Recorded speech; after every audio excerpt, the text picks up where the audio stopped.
Hey everyone, how's it going? Today is February 4th, 2022, and this week we're going to talk all about earnings. Earnings in technology stocks, in financial stocks, and how that's impacted the market. Because if you have been trading at all this week, it has just been a tug of war between what has been happening after hours. We have Facebook down 25% in the last few days, PayPal down 25%, but Amazon up 20%. And keep in mind, while that might be normal volatility for a smaller company, these are, $1 trillion companies. So, gaining or losing $200 billion is nothing to, I guess, just take for granted.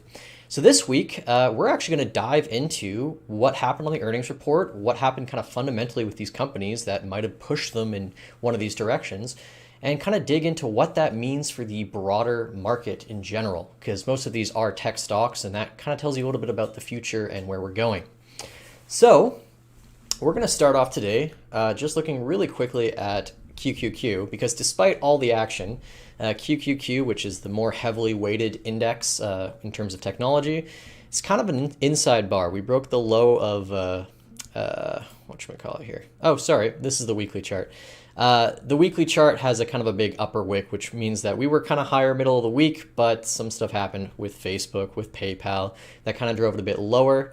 Sentiment got really bad middle of the week, and then Amazon came out with earnings that drove the market ultimately higher. What we're going to dive into is the bad earnings, the ones that got really crushed, PayPal and Facebook, and then dive into some of the good earnings, which are Snapchat and Amazon, which both went up 20%. In fact, I believe Snapchat at one point was up 50% on earnings. So let's dive into it. And again, part of the reason that I like to talk about earnings here is the market was already on shaky ground last week from Netflix. Netflix, of course, is one of those big FANG stocks, but that was down about 25-30%. And that was because their subscription numbers weren't that great. But it's important to realize that the results of each quarter when it comes to earnings is not as important as the guidance moving forward. So whether or not they had a good result this quarter is not nearly as important as what they expect to do in the next quarter. And while there is a whole industry of analysts and people like me who kind of make consensus and predictions on these things, ultimately, whatever happens in earnings doesn't necessarily dictate what the stock does, because basically what happens is these companies will announce preliminary results, right, usually when the bell rings after the market close, and then they'll have an earnings call later on in the day to kind of take questions from analysts and Wall Street people and stuff like that. But within the first few minutes of these results and numbers coming up, that large move of 10, 20, 30% is usually decided. So again, so much of this is decided by algorithms and not really by traders and people diving deep into the analysis of these earnings.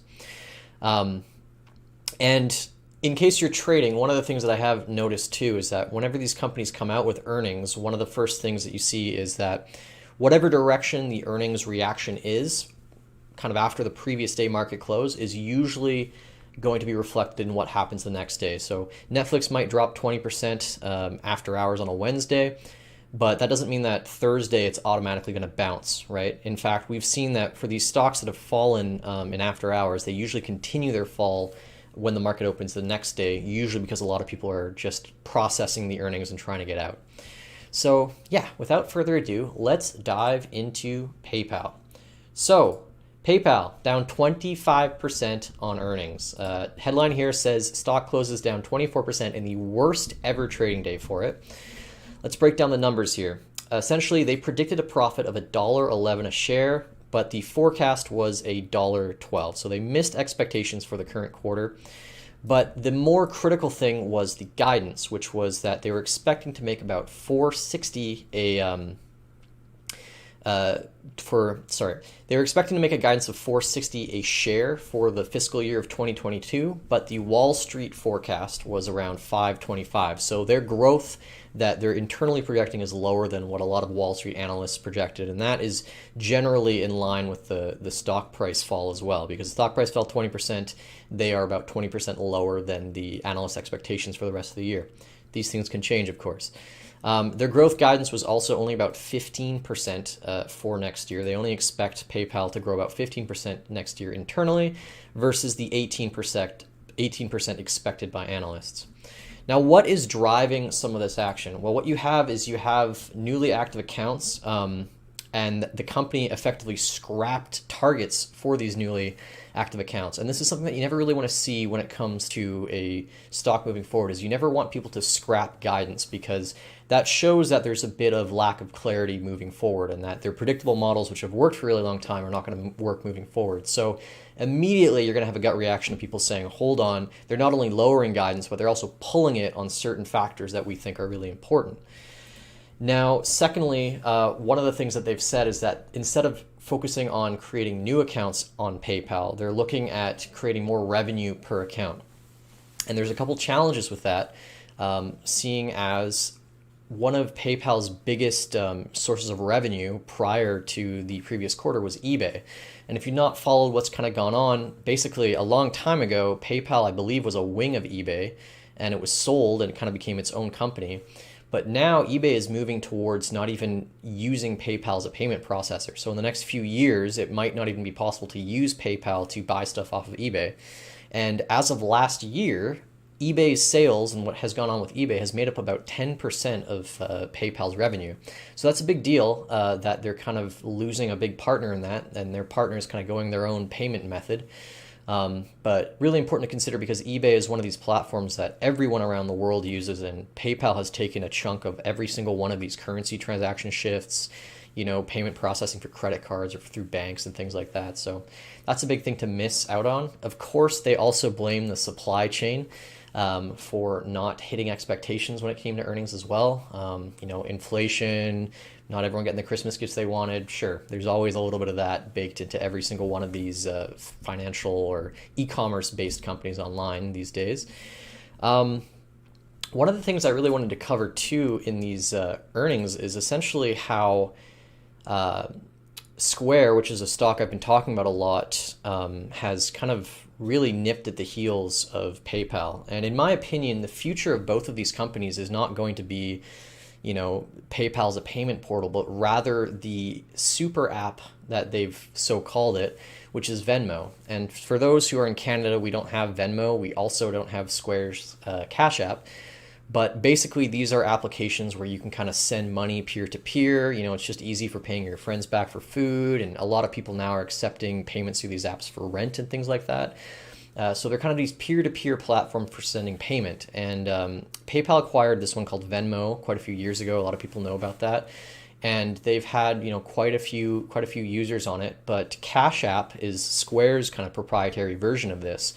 And the difference between these is the growth has really stalled out for Venmo compared to Cash App. So you really have to look at Square and PayPal as these competitors.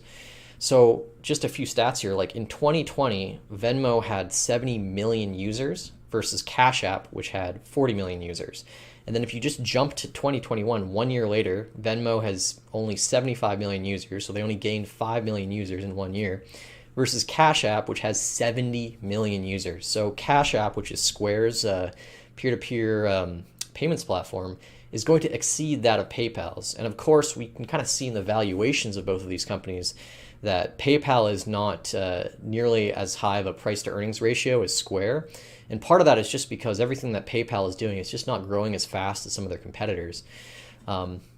It's also really interesting to look at this because Venmo has had a 4-year head start over PayPal, yet Cash App, and I guess a lot of that has to do with the usability of the features and stuff. I don't use it. It's 4 years newer, but it's on pace and trajectory right now to outgrow Venmo's influence.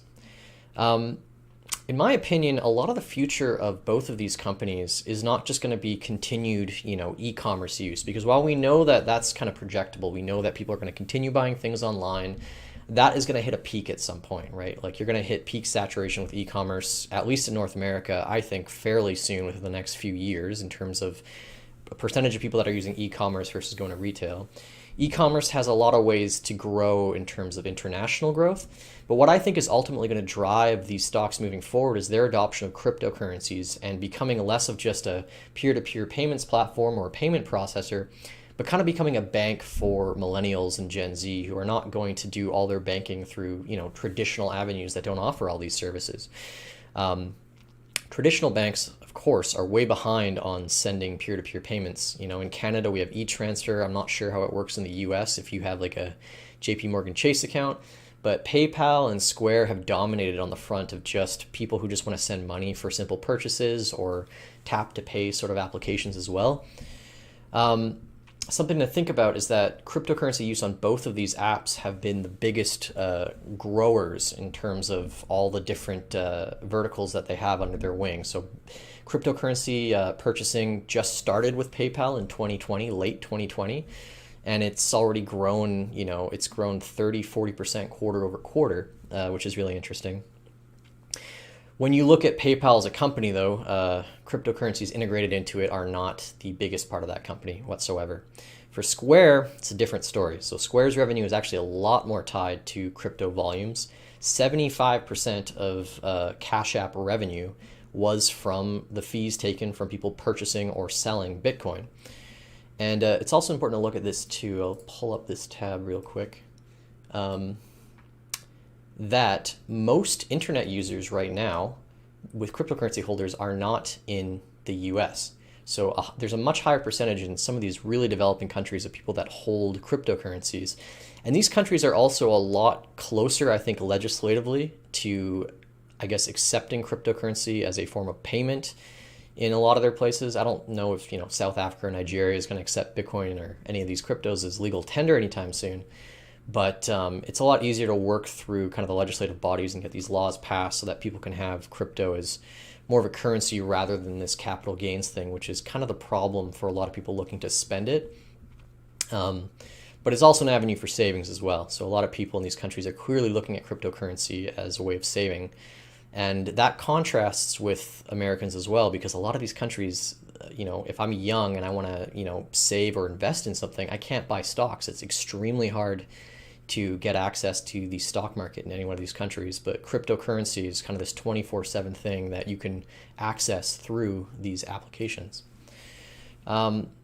So in my opinion, the future for both of these companies kind of long term is that they have to develop basically what a lot of people are calling these super apps. So not only will Venmo be the place or Cash App be the place where you kind of send, your parents or your friends money, but it'll be a hub for where you learn about investment, where you might potentially get mortgages in the future, where you might buy insurance, where you might buy or invest in an automated portfolio.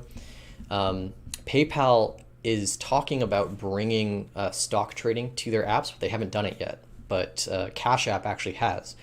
So, it's another sign that, PayPal is kind of falling behind their closest competitor right now, which is Square. I also think that, again, because of all these things coming out, if they're looking for growth, that these traditional finance and payment processing methods that have kind of bankrolled PayPal to where they are today, they're going to become an increasingly less important part of the business. It's going to be about how much does the cryptocurrency part of their business make up? How much does the stock trading, commissions or lack of commissions part make up? They have to acquire new users in different verticals, I think, to continue growing. And I think part of the reaction to the stock going down is just that they haven't been doing these things fast enough compared to their competitors. Regardless, Square still dive bombed alongside the PayPal earnings, but they are in very different spaces, I think, economically. My other thesis on this too is that, we pay all these FX fees for, sending money internationally. A big part of PayPal's business is remittances. So if you're in the US, you're sending money to India, PayPal's taken God knows how much, 3, 5, 10% on a currency transaction, plus the fee to send it.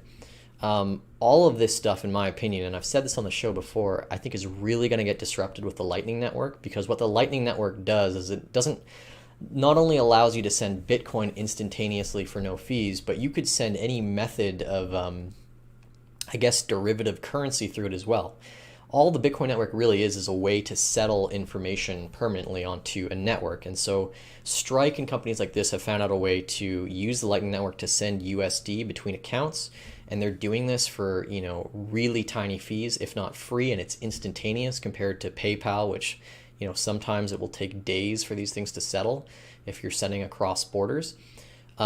Transaction fees and I think FX fees and all these things moving forward are just a race to the bottom, the same way that I think that cryptocurrency exchange fees are also a race to the bottom.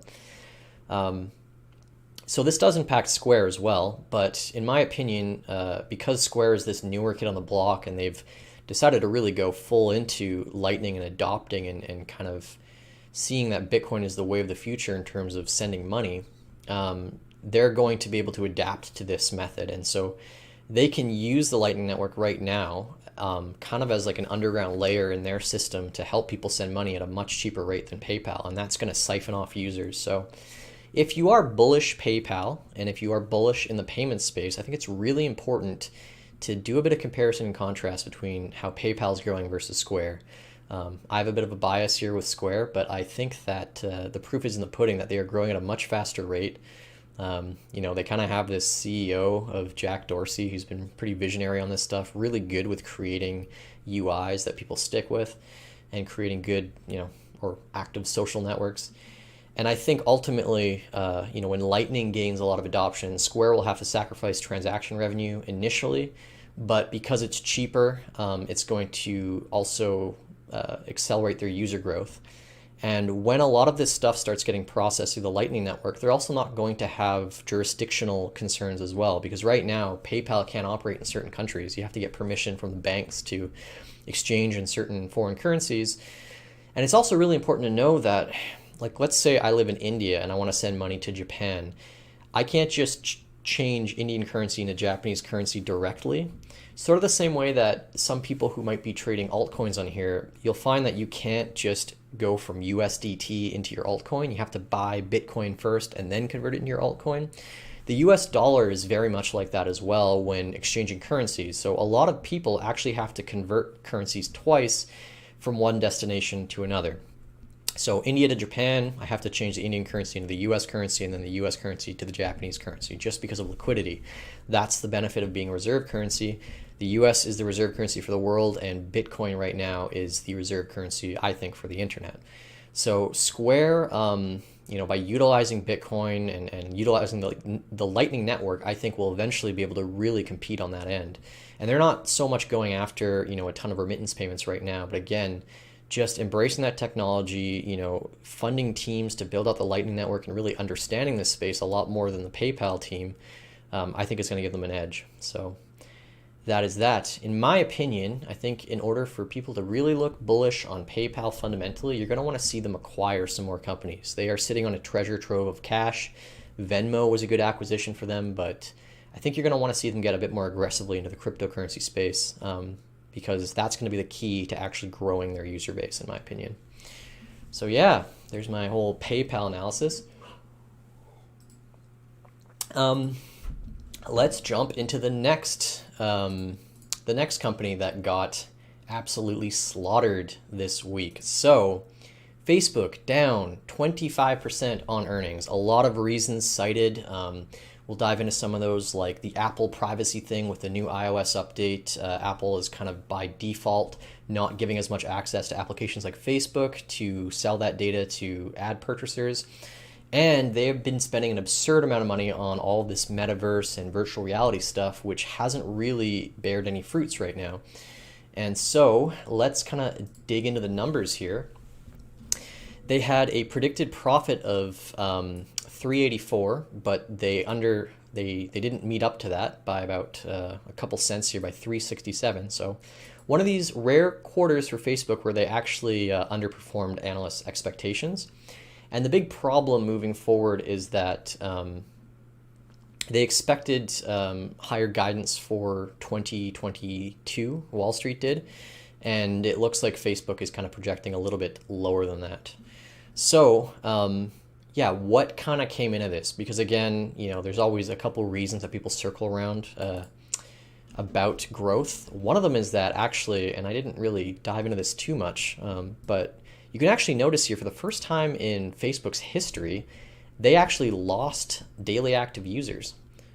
So for the first time in Facebook history, I believe they have like 1 million fewer accounts in 2021 as opposed to 2020, or between quarters. I'm not 100% sure on that, but you can look it up. Facebook has actually been losing users, which is kind of an interesting phenomenon. Apple privacy settings were to blame for a lot of some of the missed ad revenue. So Facebook has said that, including privacy changes to Apple's iOS and macroeconomic challenges, it blamed the lower than expected growth in part to inflation and supply chain issues as well. So you have to understand that with Facebook, it doesn't sell anything. You are the product, right? And so they have all this information on you and what you're clicking on and what your activities are. And Apple comes in with this update on iPhones, which is a huge, obvious chunk of their user base. And it just forbids Facebook from getting access to some of the data that, mind you, they've had access to for a long time. But Apple has generally been a privacy first company, believe it or not. And so they by default have blocked things like, just link tracking between browsers and things like that, and screen time and engagement. And everyone has these stories of, saying certain words in their personal messages with people on WhatsApp or Facebook Messenger and then getting an ad for something. Everyone has a story like that. Facebook swears they don't advertise based on your personal messages with people. But I mean, if you guys have any stories of this, like, share them. I've had this so many times. Like, I'll mention Jello or something really obtuse, and I'll get ads for Jello, like, to a friend, and I'm like, I never searched up Jello on Google or anything like that, but now I'm getting ads for Jello. So that's weird. And another big part of this too is that, and I guess we're all getting old here on this show. I don't think many people watch my show who are under the age of 20. But Facebook is really, really siphoning users to apps like TikTok. And mind you, all of these social media networks, they're all in a big race for your attention. And if Facebook can't get you to spend 4 hours a day, if you start moving that down to 3 hours, or, that's a little bit much. But I mean, if you cut the amount of Facebook that you expose yourself to, maybe even inadvertently by 20%, that has a huge impact if, billions of people are doing that. And younger generations just don't see Facebook as kind of the cool place to go for social media anymore. That was, their purchase of Instagram was almost a Hail Mary, because everything that they've done to kind of keep up to trend with the Snapchats and the TikToks of the world have all just been feature copies done through Instagram. So stories have been one of those things. Reels are an attempt to kind of copy TikTok, making these little video creation services. Facebook itself, like the main Facebook platform, has actually been really, really far behind on, creating new things to bring in new users besides some of these copy and paste features. So that's really important to look at as well. And it's interesting. And one of the reasons that I am going to talk about Snapchat later is because TikTok is not a public company, there's no other proxy in the public market that's close to it. And I always thought that no one used Snapchat anymore. Because of TikTok, because I stopped using it. But it is huge among Gen Zers and younger.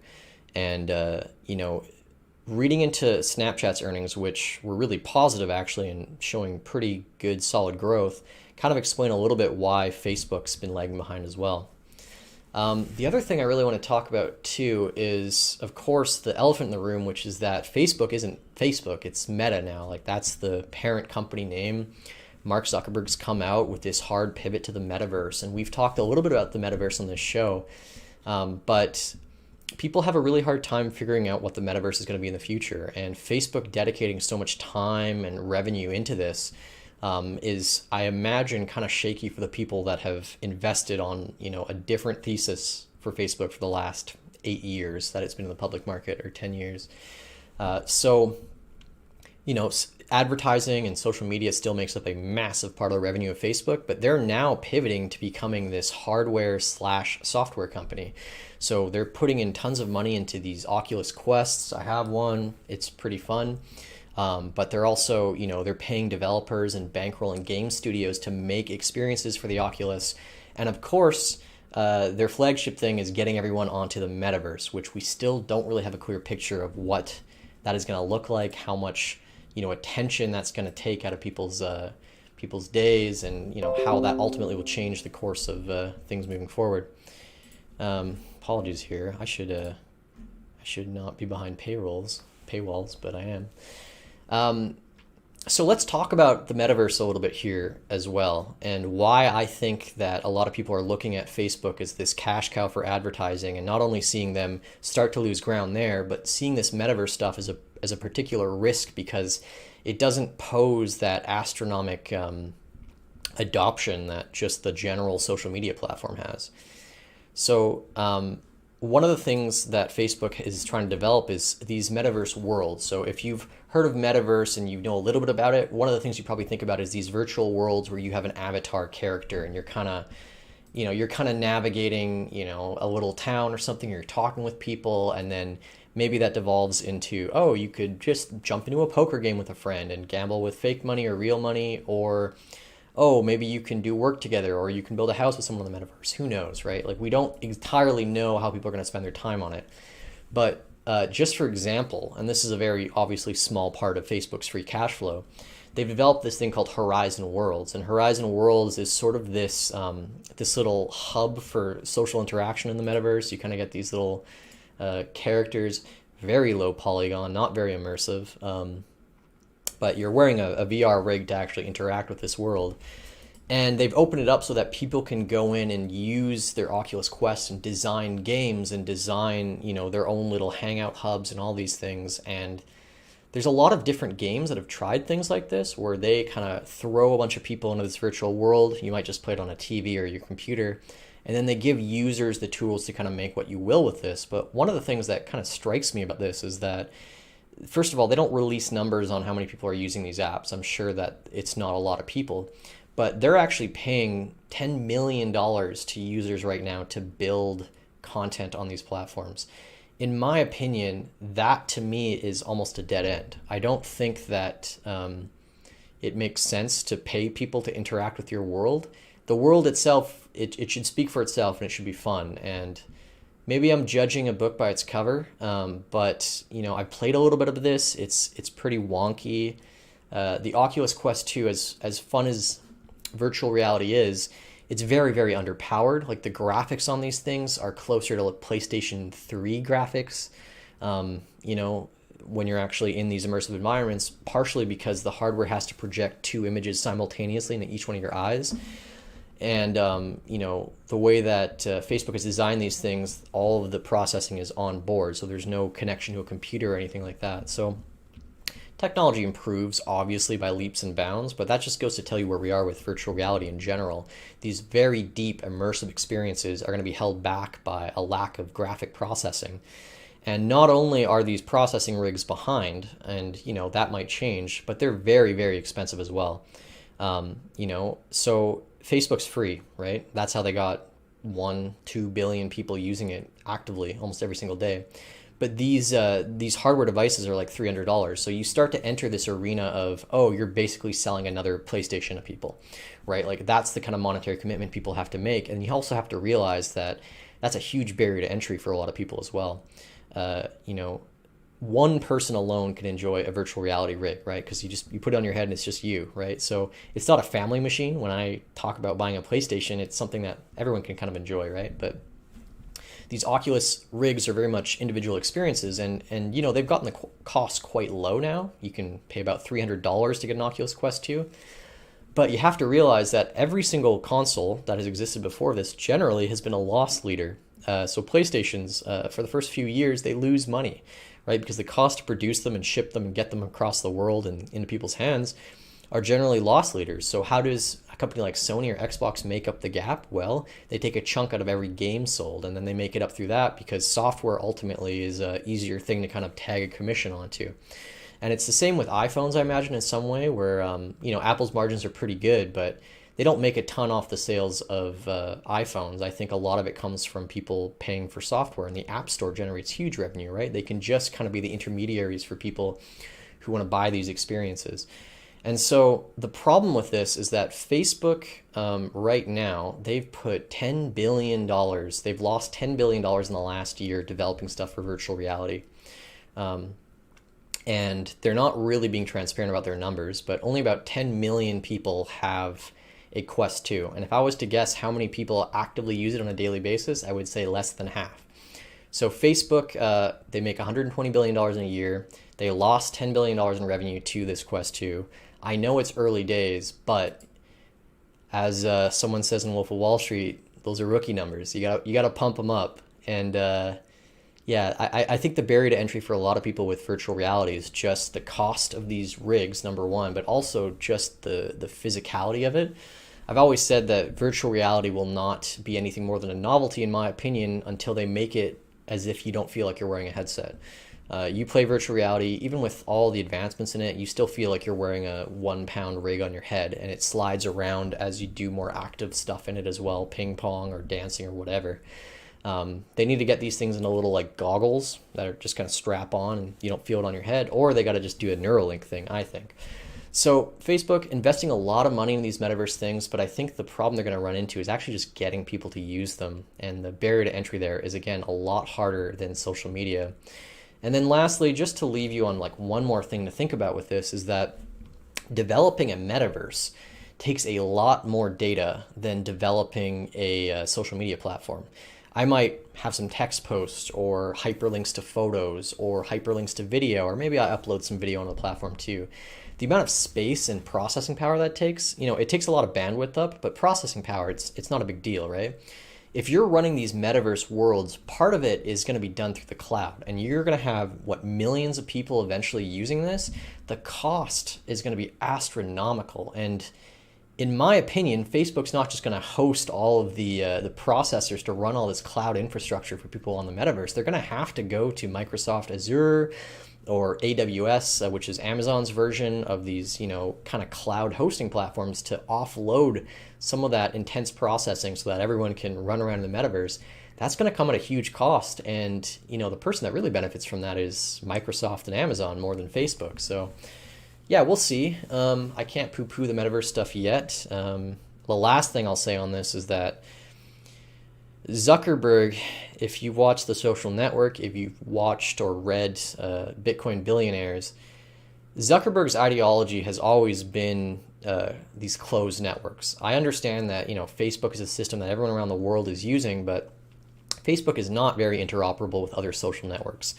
He likes to keep people on his platform when it makes sense. If you want to monetize people's attention, you don't want them going to your competitors, right?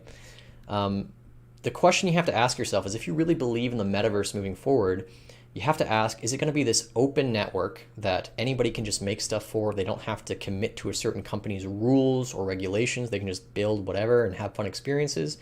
Or is it going to be a closed system where it's like a Sony or it's like an Xbox, and if you want to play in a metaverse, you got to own their console, you got to abide by the Facebook rules. If you say the wrong word or do the wrong thing, you're kicked out.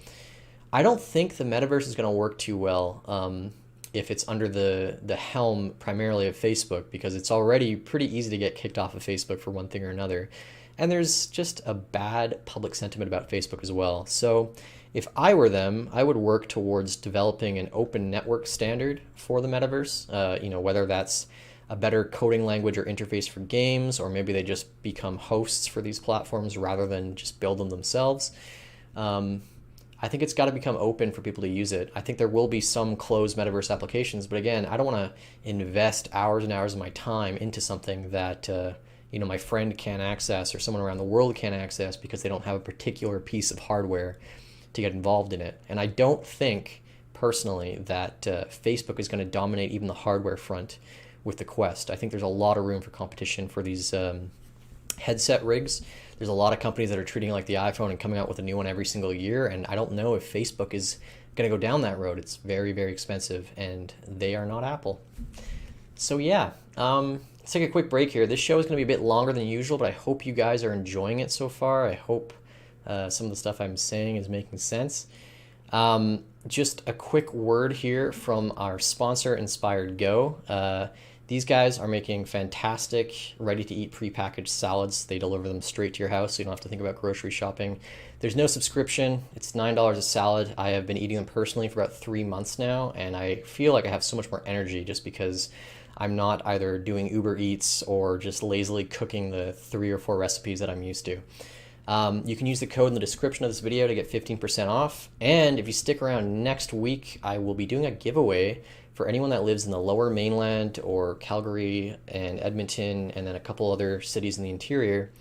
$65 worth giveaway of these salads. So about a week's order if you stick around next week. And all you have to do is watch the show. And if you live in one of those cities, enter your name and you have a chance to win one of these things.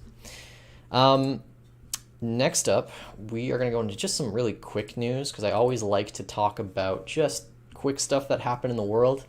Jeff Bezos is in the process of building the world's biggest sailing yacht, and it's so big, and it's being built in the Netherlands right now, that they apparently have to dismantle a bridge in order to move the boat. And they're spending he's bankrolling it. He's spending $40 million to get a bridge dismantled so he can move his $500 million yacht. So that's interesting. I imagine that nobody is going to politicize that issue in the halls of politics. Crypto exchange FTX has just raised funds, a Series C, for a $32 billion valuation. And, they are coming up fast on the heels of Coinbase, and it's a much leaner and smaller team. I believe Coinbase's public market valuation is 42 billion. FTX is private. It's already 32 billion. They've bought arenas, all this stuff, built by like this, I think Sam Bankman-Fried's like 28 years old. But something to really think about too is like these lean teams are commanding a lot of capital here and a lot of value. Coinbase has about 1,249 employees, is only worth about 20% more now than FTX. FTX has 160 employees. So Coinbase has almost like 10 times as many employees as FTX, but they are almost neck and neck in terms of valuation, which is really interesting. India, if you've ever been following crypto stuff, India is like second to China in terms of flip-flopping on cryptocurrencies. One year they love them, another year they can't stand them. India has finally come forward and they've legalized cryptocurrency in the country with a 30% tax, which is quite a bit. But it's now no longer on shaky footing. And I imagine fundamentally, I don't know where this drives the price of Bitcoin or other cryptocurrencies, but now because the legislation is clear in India, I think you're going to see a lot more companies get started and founded in India around cryptocurrencies. And it's obviously a massive, massive economy to do that in. But yeah, for me, the most interesting stuff that happens in the world of Bitcoin is generally in third world countries. It's not in first world countries anymore. Because I think it's a numbers game, and the amount of people that are going to be transacting in Bitcoin or stable coins or whatever is so much more than we can comprehend in North America with a population of 500 or so million. It's going to go to billions of people. So yeah. All right. These ones are a little bit shorter. I got really deep into the Facebook and PayPal stuff, particularly because they got trounced.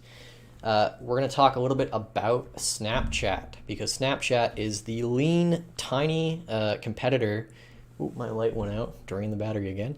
Snapchat is the lean, light competitor to Facebook. And fun fact, if you didn't know, Mark Zuckerberg proposed to buy this company twice before it went public. I think he first offered like 300 million and they turned him down, and then he came back around, offered 3 billion. They turned him down. Let's see, what is Snap valuation? It is market cap of 62 billion right now, which is pretty nuts, up 58% today. Look at that. So good that they didn't sell Snapchat to Zuckerberg, and Zuckerberg and Facebook just ended up cloning all their features, but hasn't stopped Snapchat.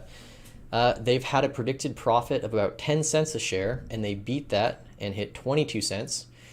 So a bit of a beat there. Their revenue came in at 1.3 billion versus 1.2 billion expected. Their global daily active users, 319 million versus 316 or about 317 million expected. And then average revenue per user, oh, my light's back on again now, $4.06 versus $3.79. So on all fronts, they kind of beat everyone's expectations, which is cool. Their guidance was above consensus too. And again, this is different from a lot of companies that are lowering their guidance moving forward.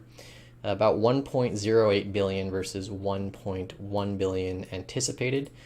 And they had a really insane trading day. So if you were following this, let's just go to the charts here so I can kind of show you some of this nutty action. So the day before Snapchat earnings, Facebook earnings come out. And what basically happens is the stock gaps down because Facebook's down 20%. Oh, it must mean every other social media platform is also, suffering. But of course, diving deeper into why Facebook is down, the reason for those poor earnings, not really to do with just lowered user count. Yes, there was, but there's a lot of other headwinds that drove negative sentiment. And so a bunch of these social media stocks and e-commerce stocks and all these things, huge gap down on maybe Thursday. And then the earnings results come out and the stock rebounds up 50%. So I mean, this is really choppy trading, but you can tell the market right now just has these jitters that they think that growth is slowing on all these tech fronts, and they want a reason to get out of some of these tech stocks. And so what we're seeing is, I think we had a whole barrage of people betting against these companies, and then the earnings come out, and basically it just needs a little bit of firepower to trigger a really, really big short squeeze, which has happened in Snap, in my opinion. So let's dive a little bit deeper into this. They've had a lot of new user growth outside of the US and Europe. I don't have the exact number here, but that's where a lot of new Snapchat growth is coming from. There's obviously a lot of people in North America and Europe that still use it, but I'm not part of that generation. I stopped using that app like years ago.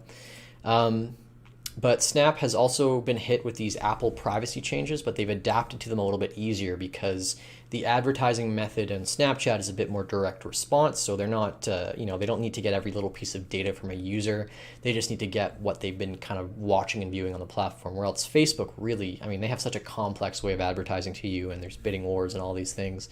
But they look at your age and all these things. And I don't think Snapchat relies on all of that.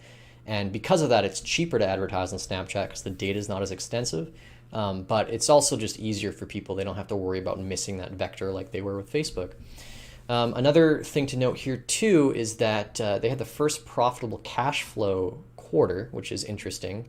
I think the market really values that because in this changing paradigm that we're going to, where basically rates are starting to go up, it's important that your company isn't just losing cash every single quarter because it's going to get more expensive to borrow to finance growth in the future. So now that they've kind of become profitable, I'm sure that some people are happy about that. And again, one of the reasons that I like to look at this is because the demographics on Snapchat are very close to the demographics on TikTok. And so part of the growth is likely fueled because of all these younger people joining the platform versus, I guess, Facebook, which has kind of hit peak saturation in terms of how many people are still using it, right? Every day a kid gets a year older, his parents or her parents might say, you can now download Snapchat, versus Facebook, where it's like, I don't want to hang out with a bunch of boomers talking conspiracy theories anyways when I'm like 13. That's my layman's perspective on the whole thing. So yeah, big picture, I think a lot of people bet against Snapchat because of what happened with Facebook and PayPal and this just massacre of earnings beginning of this week. And then they surprised to the upside. They had a pretty actually objectively good quarter, and that explains, I think, a bit of the volatility. And you got to think like 50% on a $60 billion stock means they gained $30 billion in market value in about like 15 or 20 in about a day. So that's pretty amazing. And again, I think really that people are just using Snapchat as a proxy to not being able to actually buy TikTok. Because I think if people would be able to trade TikTok stock right now, they would be all over that. And I'm sure that the numbers are even better on TikTok's end. All right. And last but not least, let's dive into Amazon. Amazon probably has the most complex earnings out of all of these. It's also the biggest company out of all of these. And despite its massive size, it too was hit with the worst trading day in years because of all the stuff that happened with Facebook. So it was just trading really, really, really down into going into the earnings that were coming after hours on Thursday. And then they announced their earnings. They're not as bad as everyone was thinking they were going to be. And the stock rips like 20% after hours. And you got to think about this in numbers. 20% for a company worth $1.5 trillion. I understand that things are illiquid after hours, but it's held its gains. I believe it closed. Let's take a look at this. Let's see where it closed. Yeah, it closed up 13% versus yesterday. So again, very similar situation in chart to Snap. Didn't quite close at the highs, but again, hundreds of billions of dollars added to the Amazon market cap because likely a lot of people were going short into the earnings. So some things to note here. This is the first quarter without Big Daddy Jeff Bezos as the CEO. The predicted earnings per share were $3.77, and they hit $27.75 a share of EPS. We're going to dive into like why do the analysts get it so wrong? Why is that number so much higher than what was predicted? But something important to know is that while they kind of blew out Q4, Christmas time, a lot of people buying stuff on Amazon, they missed their guidance for moving forward. So their expectation was about 112, or their expectation was about $120 billion for the first quarter and kind of moving forward this year. But they said, we're probably only going to be between 112 and 117 billion. So you got the good stuff and the bad stuff with it. The other thing that kind of shows a bit of a slower growth in Amazon is that sales on Amazon actually went for the first time under double digits for a quarter. So their sales still growing pretty well in Q4, but only 9.4%. And that's the first period of single-digit growth since 2017. And another thing to really think about too is you have all these different FANG stocks, but a lot of them are so software-based. And because Amazon is dealing with so many physical products and just buying stuff on Amazon is such a big thing. And because, I don't want to talk about how great Amazon is, but they let you return stuff, no questions asked, and, just selling stuff below cost, who knows?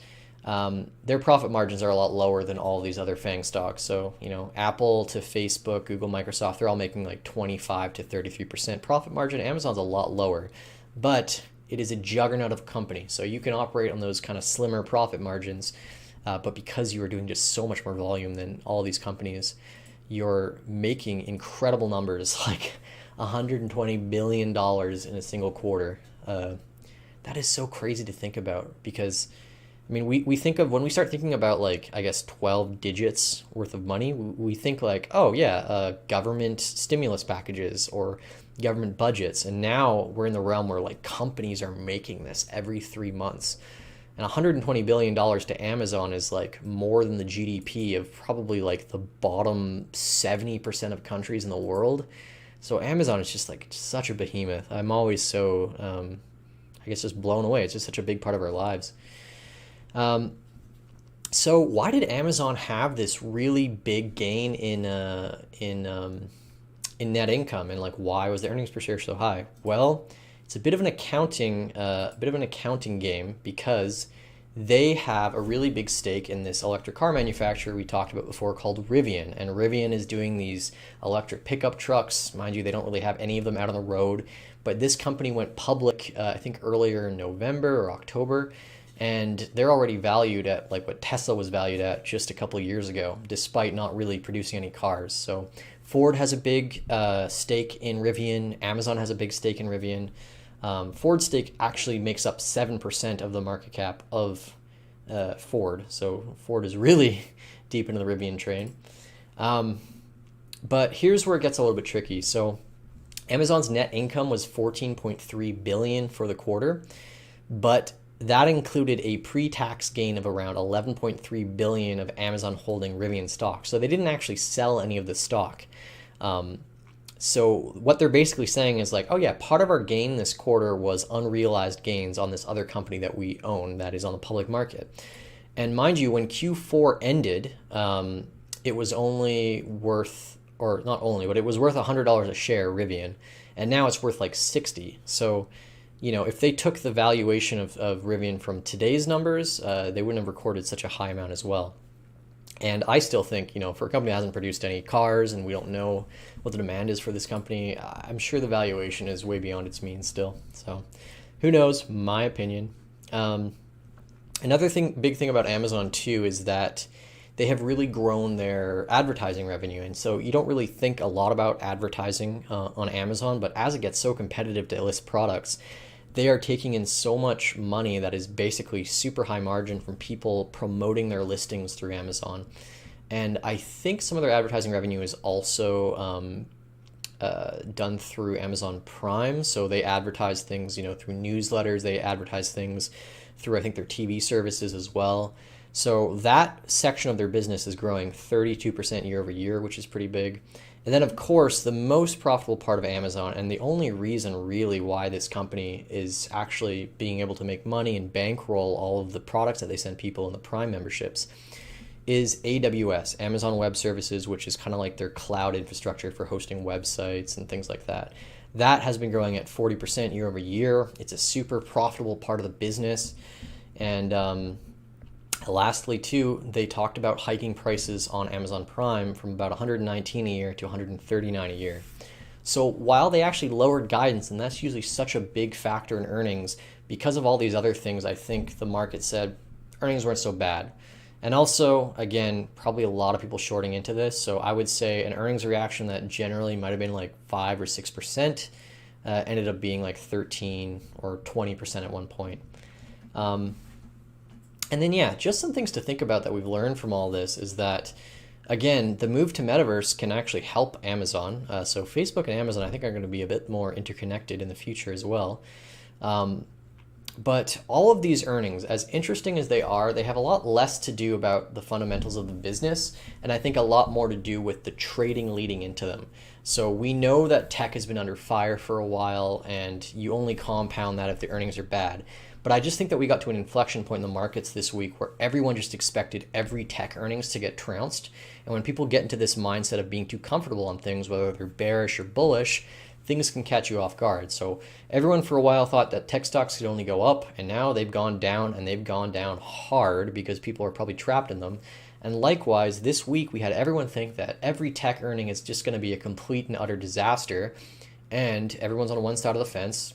Somewhat good earnings come out for some of these companies, and they destroy the people who are short going into them. So yeah, really interesting to see. If you are a fan of trading these things, I always say 3-day rule is important. And if you don't know what that is, basically, we'll take Netflix for example. When there is a reaction for earnings, because hedge funds and so many of these giant corporations and fund managers hold such big stakes, usually they can't just get rid of everything in the first day. So if they feel the earnings are bad and they want to get rid of their stock, they have so much they can't just sell it all on like the first day. So in my opinion, the reaction to earnings usually lasts in duration about 3 days before the potential of a reversal. And so what I always say is, like, just because you saw your favorite stock drop 20 or 30% because of earnings, it's good to wait a couple days before you decide to buy the dip on it. And I think Netflix is a very good example of this, where 3 days after earnings it just kept going down, but after that it kind of reversed, and it's had like a nice little 20-25% rally since. Part of that was Bill Ackman buying into it. And I would say the same thing with Snapchat. If you think, oh, Snapchat's overbought or whatever, based on these earnings, give it a couple days to digest before you're like, oh, I want to short it. It also gives you an opportunity to set like a resistance level before you just blindly short or buy something as well. 3-day rule is important. What's the big macro picture in all this? Like, why talk about all these different earnings, versus just talking about like what's the bigger picture in the stock market this week? What happened with Ukraine? I think that we're entering a market this year where it's going to be very important to pay attention to particular sectors. I don't think everything is just going to dump unilaterally because rates are on the rise. Raising rates benefits a lot of different companies as well. It's really good for commodities historically. It's really good for banks historically. So this whole idea of that, like, just because tech might be out the window a little bit, that I can't trade or understand this market and I'll just wait for tech to come back, I think you end up missing out on a lot of opportunities. And in the next week or so, I'm actually hoping to get some people to come up and talk about some of these other sectors and stocks that have done really well. One of them being energy. Energy is one of these things like oil or natural gas, and it's just been on a tear lately. All those companies involved in that have been doing really well. But again, look outside your comfort zone and realize that like there's a lot of other stuff going on in the market. And we all like crypto and we all like stocks, but if you want to make money, there is always, I guess Jim Cramer says this, there's always a bull market somewhere. And in the next few shows I do, and maybe moving forward, as this channel is called Kinetic Finance, I'm not just going to talk about Bitcoin all the time. I'm going to try and show you guys some more things that I think are going to do well despite what is going on with tech right now. So some of that might include carbon credits, lithium. I think marijuana stocks are in a really important inflection point as well. And these things can all do really well while Bitcoin or Amazon is just strutting around doing nothing.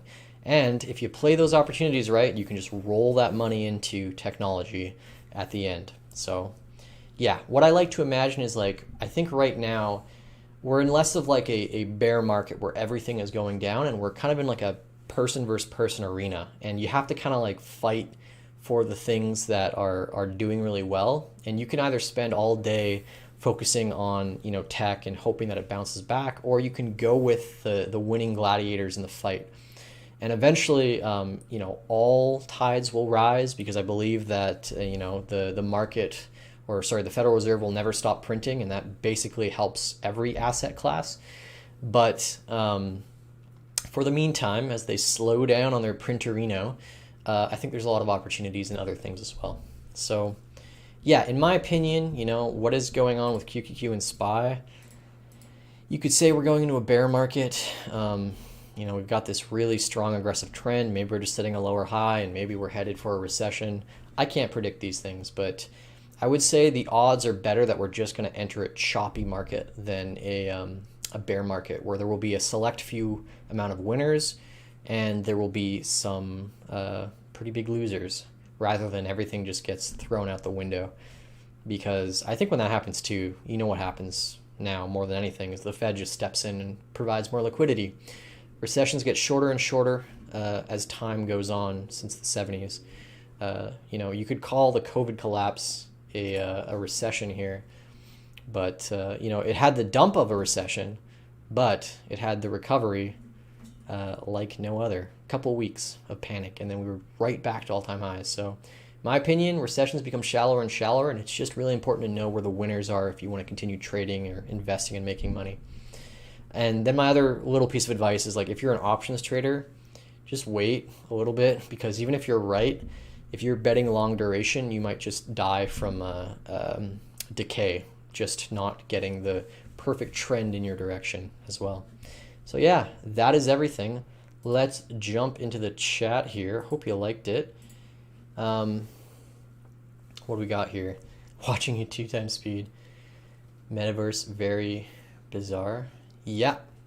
So yeah, more stuff coming on the documentary soon. I've gotten a little hung up on making this second part. It's very much like in the details of using it, and I made the first part so like, let's talk about high level concepts about money and things. And the second part is more like, okay, now we're in El Salvador, let's actually see how it works.